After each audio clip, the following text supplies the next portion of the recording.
Noches para aquellas que no me ubican. Mi nombre es Mariana, soy la profe de historia y bueno, tuvimos muy pocos encuentros, no sé si llegamos a tener 2 encuentros. Algo que quiero aclarar: estos trabajos en algún momento van a ser evaluados con una calificación, más allá de lo que diga el gobierno o las declaraciones que haga la ministra Storioni, para que ustedes sean realmente promovidos y promovidos y promovidas, van a tener que tener ciertos contenidos aprendidos y esos contenidos tienen que ser evaluados como aprendidos. Entonces, ya sea en un momento o en otro, estos trabajos se van a tener que realizar. Hecha esta aclaración, paso a trabajar específicamente de este práctico. Este práctico parece muy extenso, vamos a tener un tiempo, vamos a ver si puedo dar alguna clase por Zoom. Hasta ahora se me ha complicado organizarlo porque he tenido otras tareas y realmente me estresa mucho todo esto, así que también necesito mi tiempo libre, obviamente, porque soy un ser humano. Bueno, nosotros estamos trabajando historia de América Latina y nos vamos a detener en particular en la zona del Caribe y de Centroamérica. Para poder analizar bien esa región y la historia de esa región, el proceso de independencia y cómo se forman como países, tenemos que tener en cuenta a Estados Unidos, porque Estados Unidos va a tener una gran influencia y va a determinar a estas sociedades en lo político, en lo económico y de alguna manera en lo sociocultural. También a la zona de México, ubicando Centroamérica, aunque por ahí se la menciona como parte de América del Norte. Bueno, primer punto a tener en cuenta. Hay un primer periodo denominado colonial que surge después de la etapa de conquista, donde llegan algunos pueblos europeos. Primero llegan españoles, portugueses, después vamos a ver en la zona de América del Norte ingleses. La primera etapa es conquista, es decir, sometimiento de los pueblos originarios, de los primeros pueblos habitantes, y destrucción de las grandes civilizaciones. Una vez que se somete, comienza, digamos, a imponerse la cultura y a surgir lo que van a ser consideradas ciudades, y esa es la etapa que se la va a denominar etapa colonial, que es la etapa que más dura. La sede de digamos, están las colonias, pero también las colonias representan de alguna manera el centro, que la vamos a denominar metrópolis, y las metrópolis están ubicadas en Europa. Va a haber un caso en particular después con Portugal y Brasil, lo voy a tocar más adelante. Por ejemplo, el Virreinato del Río de la Plata, que ustedes estudiaron el año pasado en Historia de tercer año, era una colonia, ¿sí?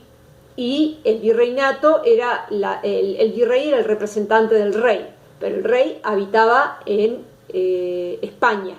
España era la metrópolis. Entonces, cuando se plantea de alguna manera el proceso de independencia, comienza a romperse, a tomar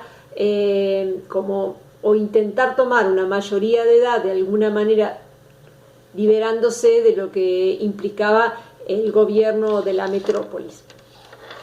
Por ejemplo, en Argentina, la declaración formal de la independencia va a ser en 1816, aunque el proceso comienza en 1810, pero no me quiero meter con historia argentina porque es un tema largo, después lo podríamos repasar.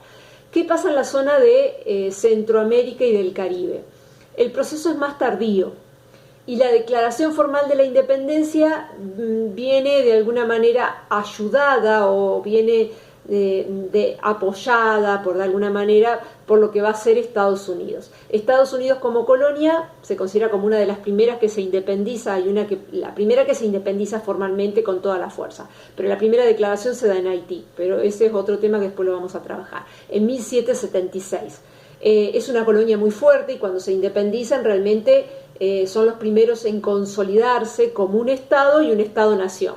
Logran consolidarse con una nación, con todos los elementos culturales que implica una nación, por las características que tienen esas colonias, cómo vienen a habitar. Por ejemplo, en el caso de España, los que vienen a habitar en las colonias vienen de alguna manera expulsados de España, pero en algún momento también piensan en volver a España. En el caso de Estados Unidos, emigran pueblos enteros de la zona de la Gran Bretaña, por ejemplo, galeses, por ejemplo, escoceses. Bueno, los puritanos también vienen grupos religiosos huyendo de la intolerancia que se daba en el Reino Unido, entonces vienen acá realmente con la idea de formar una nueva sociedad y vienen familias enteras. Por eso es más fuerte la nación estadounidense y eso lo podemos observar como el elemento nación. Ellos siempre se apoyan en eso. Bueno, Estados Unidos siempre, de los que están habitando, los que llevan el poder, siempre están mirando, digamos, como iguales a los europeos, no al resto de los habitantes de América, que van a tener las características de ser descendientes de latinos, ¿no? de estas colonias. Entonces, una de las cuestiones que van a plantear es siempre competir o igualar a los que van a ser los países europeos. Una de las cuestiones que se va a plantear en el texto es que ellos se van a declarar en un momento, que van a declarar como van a intentar expulsar a todos los europeos, a todas las metrópolis del continente. Entonces van a apoyar a los procesos de independencia de los que habitan, de los que están sometidos a esa situación política y económica de colonia, más allá de que eran blancos muchos. Entonces, ¿qué hacen?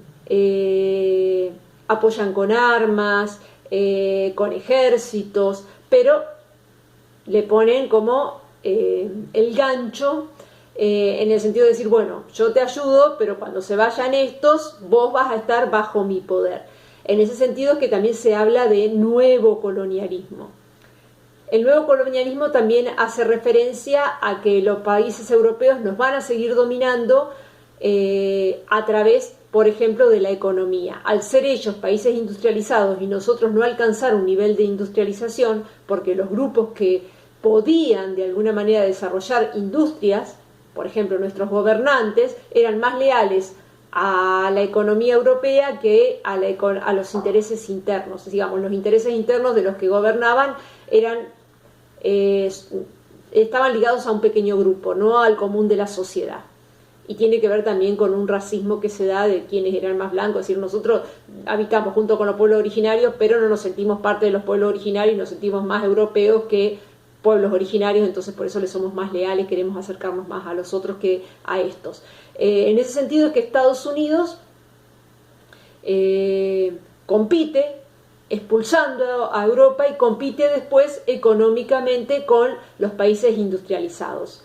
Y vamos a llegar después a la Primera Guerra Mundial, pero ese es otro tema. Por ahora quiero que consideren estos puntos y los materiales que yo les estoy dando.